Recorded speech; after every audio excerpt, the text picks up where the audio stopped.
आइए ऐसे सतगुरु को प्रणाम करें। बोले सतगुरु महाराज। तो सतगुरु जो है वो लकड़ी है और हम लोग हैं, अंधकार से प्रकाश की ओर ले जाने वाला है सतगुरु। किसी मानव का नाम नहीं है। आप सोचो कि मैं तुम्हें भव सिंधु से पार करूंगा तो नहीं, मेरी कोई औकात नहीं कि मैं आपको भव सिंधु से पार करूं। लेकिन जो गुरु शब्द आप लोगों ने दे दिया वो शब्द ही आपको सदैव पास है। एक दूसरा, गुरु बार बार आकर ये नहीं कहेगा चलो ये करना है। अब बच्चा क्या करे वो बच्चे के हाथ में भी कई बार होता है, तो गुरु भी बताता ही है। बाकी आप उस मार्ग पर चलते हैं या नहीं चलते, ये सब कुछ आपके हाथ में है। चलोगे तो आगे चलकर सतगुरु भी कह देंगे कि भाई ये मेरा लायक शिष्य है, नालायक नहीं है, कभी था लेकिन अब लायक है। तो उद्धार के लिए सदैव एक बात याद रखना, पहली बात गुरु की आज्ञा का पालन। अगर बात सही है तो बुरी बात पर गुरु का भी साथ नहीं देना चाहिए, ये सदैव याद रखना। अगर कोई गुरु गलत मार्ग पे चला रहा है, बुरी राय दे रहा है तो बिल्कुल नहीं, लेकिन सन्मार्ग कहते हैं। शुक्राचार्य जी महाराज, लोगों ने कह दिया कि वह दैत्यों के गुरु थे। राजा बलि के द्वार जब बामन जी मांगने गए भिक्षा, तो शुक्राचार्य यज्ञ करवा रहे थे और पूर्ण आहुति करवा रहे थे। उन्होंने कहा बेटा पूर्ण आहुति कर ले। बोले नहीं, दर पे कोई भिक्षक आया है और मेरा नेम है कि दर पे कोई आ जाए तो मुझसे खाली नहीं आने देते। मगर गुरु गलत नहीं है यहाँ पर। गुरु कह रहे हैं पहले पूर्ण आहुति दे। आप क्या करेंगे? आपकी राय पूछता हूँ कि उस टाइम पूर्ण आहुति दोगे या भिक्षक को भिक्षा दोगे? क्या करोगे आप लोग? अगर भिक्षक को देखो, आप भिक्षक को देखोगे या अपनी पूर्ण आहुति पहले करोगे? उद्धार नहीं होगा। दान अपनी जगह है, लेकिन गुरु की आज्ञा अपनी जगह। अगर गुरु ने कह दिया ये करना है तो करना है। ऐसे ऐसे मैंने भाव, अभी मैं कथा कर रहा था पीछे, तो मेरे मुंह से गलती हुई। वहां पर मैंने कुछ गुरुओं के लिए बोला, तो उसमें एक शिष्य था जिनके गुरुजी यहाँ नहीं, थोड़ा समझ गए हो। वो तुरंत मेरे पास आया और कहता है महाराज जी आप कथा करिए, हमें दुख नहीं है, पर हमें दुख एक बात का है कि आप हमारे गुरु की बुराई ना करें।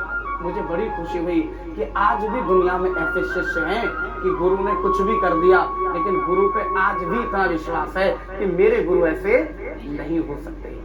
जब सतगुरु तुम पे इतना विश्वास कर रहे हैं, विष का प्याला पीकर, अब मैंने तुम्हारी परीक्षा तो नहीं ली ना कि तुम शिष्य बनने लायक हो या नहीं, लेकिन फिर भी तुम्हें गुरु दीक्षा दी ना। लेकिन ये मत सोचना कि परीक्षा नहीं लूंगा, कभी भी ले सकता हूँ। जब मन में भाव आ जाएगा तभी परीक्षा ले लूंगा। लेकिन साहब विश्वास सर्वस्व, गुरु के ऊपर विश्वास करके चलिए। एक प्रसंग और सुनाऊंगा, उसके बाद प्रसाद वितरण होगा। एक बार एक शिष्य ने देखम देखा गुरु बना लिए। देखम देखा, जैसे अब आप लोग पूजा करने आए, कोई आपके साथ आ जाए, जैसे एग्जाम्पल तौर पर मान लीजिए, हाँ आ गए, इनके मन में आया, बोले ऐसे ऐसे पूजा करनी होती, अच्छी चीजें हम भी कर लेते हैं, बुरी कोई चीज नहीं। उन्होंने गुरु बना लिया, लेकिन गुरु उन्होंने जो बनाया, मैं इनकी नहीं कहूंगा, उन्होंने जो बनाया वो स्वार्थवश बना दिया। उनको लगा गुरु जी जैसे जो मांगते वो मिल जाता है। अब उस शिष्य का भाव था कि मैं जो मांगता मुझे तो मिलता है, उसका भाव अच्छा था तो उसको मिल रहा था। लेकिन दूसरे ने सोचा इसे मिल रहा तो मुझे क्यों नहीं, मैं भी गुरु बनाऊं। उनने गुरु दीक्षा ले ली और मन में भाव ले लिया, बोले अब तो गुरु जी से जो मांगूंगा मुझे मिल जाएगा। हर चीज आसानी से नहीं मिलती साहब, और चीजों की तो छोड़ो, यहाँ भक्ति जो सर्वस्व है वो भी आसानी से नहीं मिलती। तो राजन, समय का क्या कहना, समय व्यतीत हुआ, गुरु दीक्षा ले ली। कुछ समय बाद उसके सामने एक मकान बिक रहा था, जो कोठी थी आलीशान, पैसे का पूरा जुगाड़ था। उसने कहा गुरुजी बस आपका आशीर्वाद चाहिए मुझे, अगर आपका आशीर्वाद मिल जाए गुरुजी तो मैं ये कोठी खरीद लूं। गुरुजी ने कहा तो एक काम करना बेटा, तू जो मंत्र दिया उसका उच्चारण करना, माला फेरना, अगर प्रभु की कृपा हुई तो तुझे जरूर मिलेगी। गुरुजी ने कहा मिल ही जाएगी, जरूर मिलेगी अगर प्रभु की कृपा हुई तो।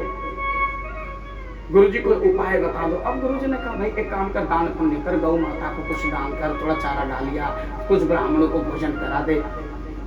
क्या हुआ कि वो कोठी उसको ना मिलकर पड़ोसी को मिल गई। वो पहले पहुंच गया, बस बयाना उसने पहले कर दिया और बयाना पकड़ते ही तो उसका मकान हो गया। वो अब शिष्य बोला अरे काय का गुरु भाई है, इतने उपाय बताए मैंने, पूजा पाठ करी, जाप ताप सारे काम कर दिए मैंने, मैं व्रती भी रहा, मैंने गौ को चारा भी डाल दिया, लेकिन कोठी नहीं मिली। साहब नौबत आ गई, गुरु पूर्णिमा आ गई, तो दूसरे ने कहा चल रहा है गुरुजी की पूजा है आज, गुरु पूजा करिए आए। बोले काय के गुरुजी? मैंने पूछा गुरुजी को, मैंने एक चीज मांगी गुरुजी से वो नहीं दी गई, तो ये मेरा उद्धार क्या करेंगे?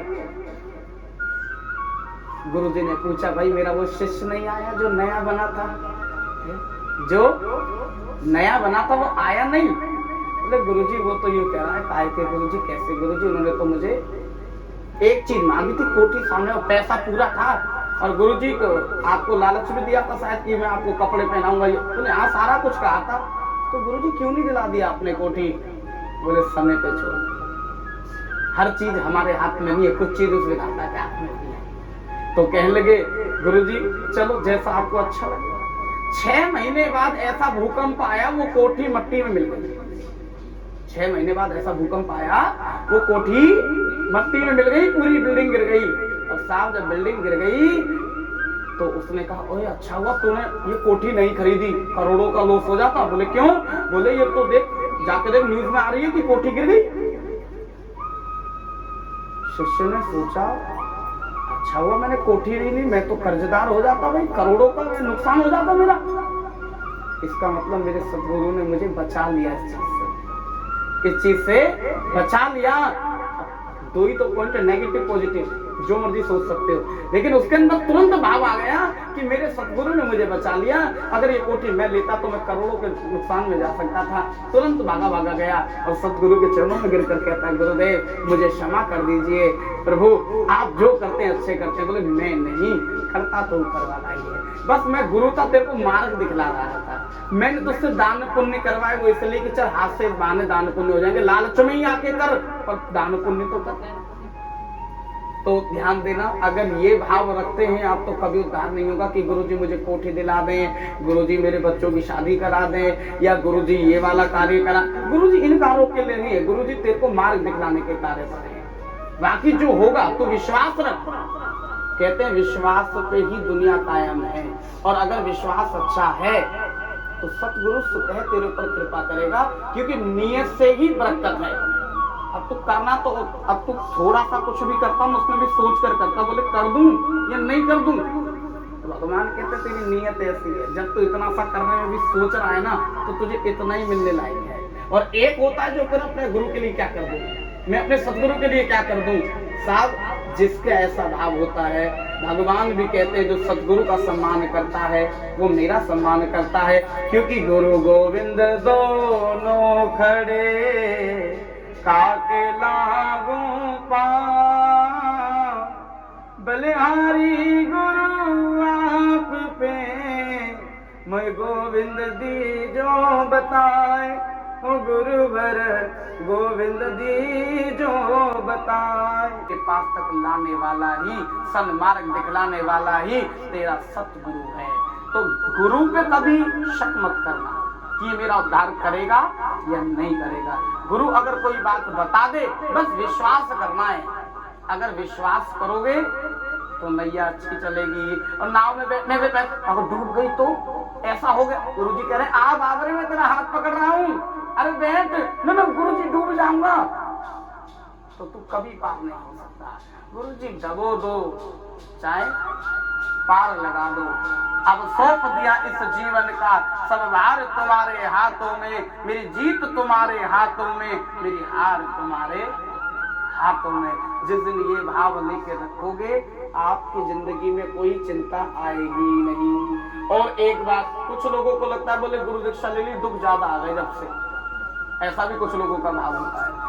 तो एक बात आप सदैव याद रखना, ये दुख और सुख तुम्हारे दोनों ही पैर हैं। एक आगे जाता है तो एक पीछे वाला सवाल रखता है, बोले अभी ये पीछे आएगा अब मैं आगे जाऊंगा। तो कभी दुख है तो कभी सुख है। साहब ये जो दुख है ये हमारे बुरे कर्म है। अगर तुमने गुरु दीक्षा ले ली और दुख ज्यादा मिलने लग जाए तो समझना सतगुरु अब हमारे पापों को समाप्त करवा रहे हैं। और ज्यादा सुख मिले तो बोले गुरु जी की कृपा बरस रही है, बोले सतगुरु महाराज की। तो ये विश्वास करके सदैव चलिए, ये मैं करता हूँ, इसलिए मैं तुम्हें ऐसा नहीं है बनावटी बातें सुना रहा हूँ। मैंने पहले बाबा महादेव को गुरु बनाया था, सबसे पहले बचपन से ही मानता आ रहा हूँ बाबा को, और जो भोले बाबा से मांगा वो मिलता आ रहा है। उसके बाद मैंने अपने पिताश्री को गुरु बना लिया, क्योंकि इस लाइन में लाने वाले वही थे, सब कुछ उन्होंने सिखाया मुझे। तो साहब आपके अगर दादा लाई गुरु देखे जाएं जिन्होंने हमसे गुरु दीक्षा ले रखी है, तो उनके दादा लाई गुरु हमारे बाबा भूतन बावन महादेव। और ऐसे बाबा को मैंने गुरु क्यों बनाया ये भी बता दूं कि दुनिया में सब देव को मनाने के लिए बहुत कुछ करना पड़ता है, लेकिन ये इतने भोले हैं ना साहब, इन पे जल चढ़ा दो ये उतने में ही खुश हो जाते हैं। तो गुरु तो यही होना चाहिए, स्वार्थी नहीं होना चाहिए। अगर मतलबी होगा तो बेड़ा पार नहीं कर पाएगा, निस्वार्थी होगा तो तुम्हारा बेड़ा पार कर देगा। गुरु ऐसा होना चाहिए जब दुखी हो तो बात भी कर लो, मिल लो, जुल लो, ये भाव होना चाहिए। और कभी परेशान हो तो गुरु ने जो मंत्र दिया उसका ध्यान करते हुए गुरु का सुमरन करो। घर से कोई भी काम करो तो सदगुरु का नाम लेकर चलो। मैंने कहा गुरु मेरा नाम नहीं है, ये एक भाव है।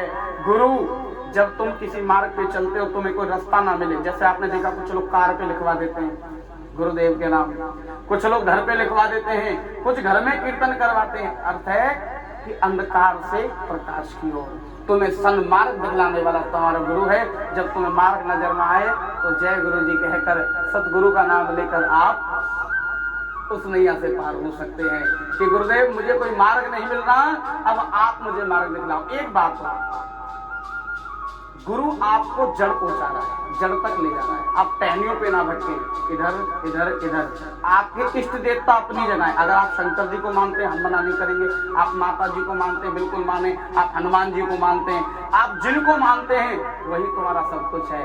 मगर उसी को पाने के लिए सतगुरु का सार ले लिया। जैसे नदी से पल्ली पार जाना है तो कब तक तैरोगे, सपोर्ट तो लेना पड़ेगा, नाव तो लेनी पड़ेगी। वृंदावन जाना है तो कैसे जाओगे, गाड़ी की जरूरत तो पड़ेगी, तभी तो पैदल तो भगने जाओगे, दूर है। कुछ लोग जाते भी हैं लेकिन पैदल के लिए भी तो सवारी पैरों की यूज कर ही रहे हो ना। तो इसलिए बांके बिहारी से मिलने के लिए भी आपको बीच में किसी चीज की जरूरत पड़ती है, पल्ली पार जाने के लिए नाव की जरूरत पड़ती है। ऐसे ही मेरे परमात्मा से मिलने के लिए, उसे पाने के लिए, उसकी भक्ति पाने के लिए सतगुरु की जरूरत पड़ती है। तो सतगुरु क्या है, जैसे कोर्ट में केस हो जाए, कोर्ट में केस हो जाए तो जज साहब क्या कहते हैं, कोई वकील करा है, कोई वकील किया है, नहीं जी अगली डेट पे जाओ, अगली डेट है और आगे वकील करके लाना। तो जो वकील है, जो एडवोकेट है, जिसने LLB कर रखी है, वही तुम्हारा सतगुरु है, जो तुम्हारा केस लड़ेगा और तुम्हारी गवाही वहां पर पेश करेगा कि इसने मेरे साथ मिलकर ये पुण्य किया, इसने, मैं भंडारा कर रहा था जी, इसने मेरा साथ दिया।